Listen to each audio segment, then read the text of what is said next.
आज सुनिए हिंदी भाषा की प्रतिष्ठित और युवा लेखिका अंजू खरबंदा जी की लिखी हुई कहानी पंख होते तो शुरू करते हैं कहानी पंख होते तो।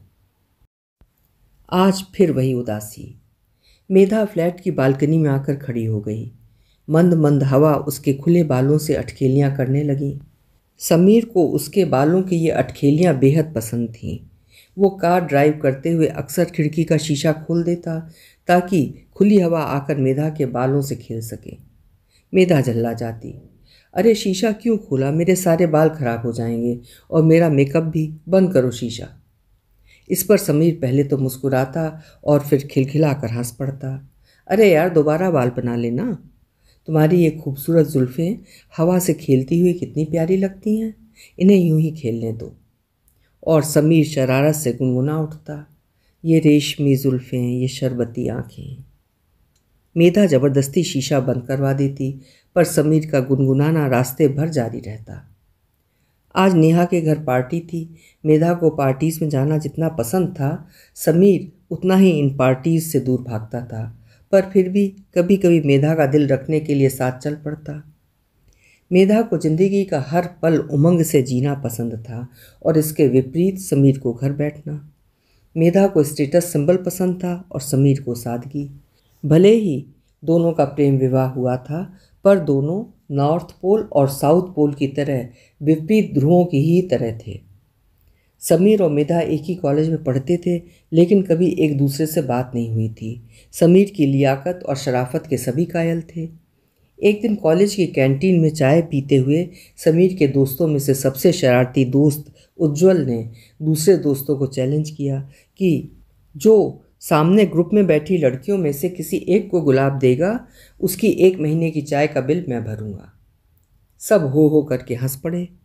समीर इन बचकानी बातों से सदा दूर रहता था। उज्ज्वल ने उसे चैलेंज किया तो वो तैश में उठकर लड़कियों की टेबल की ओर बढ़ तो गया, पर घबराहट में कुर्सी से उठती हुई मेधा से टकरा गया। हड़बड़ाहट में उसने मेधा को सॉरी कहा और गुलाब उसकी ओर बढ़ा दिया। लड़कों के ग्रुप में जोरदार सीटी बजी और हुर्रे की आवाज़ के साथ ही उन्होंने समीर को कंधे पर उठा लिया। ये सब इतनी जल्दी हुआ कि समीर को कुछ सोचने समझने का अवसर ही न मिला। मेधा पहले तो कुछ समझी नहीं और जब समझ आया तो खूब हंसी, और इस तरह मेधा और समीर एक दूसरे के करीब आ गए। घर वालों को पता चला तो उन्हें भी ये जोड़ी खूब जची।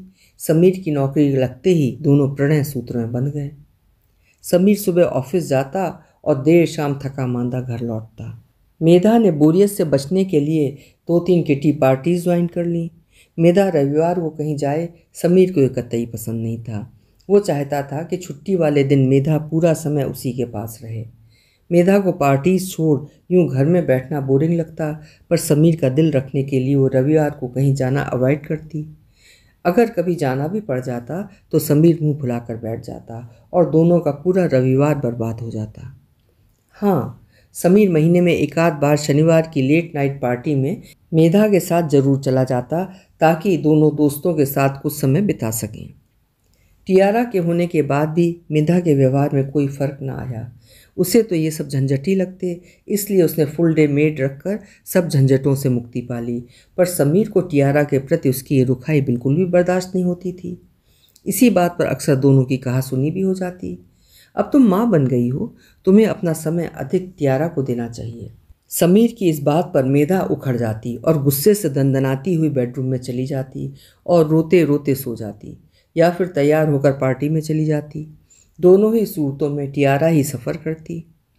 एक दिन बात इतनी बढ़ गई कि समीर 15 दिन की छुट्टी ले टियारा को अपने होम टाउन उसके दादा दादी के पास ले गया। अब हम कुछ दिन दादा दादी के साथ स्पेंड करेंगे, वहाँ हम खूब मस्ती करेंगे। समीर ने टियारा को मेंटली तैयार करने की कोशिश की। और मम्मा को यहाँ ज़रूरी काम है तो मम्मा बाद में आ जाएंगी। समीर ने टियारा को प्यार से समझाया तो मान गई। मेधा उस समय गुस्से में इतनी भरी बैठी थी कि उसने एक बार भी दोनों को नहीं रोका। जाते जाते टियारा मेधा के पास आई और उससे लिपटते हुए बोली, मम्मा जल्दी आना। नन्ही बच्ची का स्नेह भी मेधा को भिगो नहीं पाया। 2 दिन तक तो मेधा गुस्से में रही। तीसरा दिन शुरू होते होते खाली घर उसे खाने को दौड़ने लगा। बेचैन वो बाहर बालकनी में आकर खड़ी हो गई। पार्क में खेलते बच्चों को देख बरबसी उसकी आंखें भर आईं। वो कितनी देर तक उन्हें निहारती रही और टप टप आंसू उसके चेहरे को भिगोते रहे। मंद मंद बहती हवा उसे छूकर मानो समीर के प्यार की याद दिला रही थी। उसने उड़ती जुल्फों को प्यार से यूं सहलाया जैसे समीर सहलाया करता था। उसने खुली जुल्फों से ही आंसू भरी आंखों से सेल्फी खींची और समीर को सेंड कर दी। सेल्फी के नीचे लिखा, पंख होते तो उड़ाती रहे। समीर जैसे उसके मैसेज का ही इंतज़ार कर रहा था। उसने झट बड़ा सा दिल उसे सेंड किया और साथ ही प्यारी सी स्माइली भी।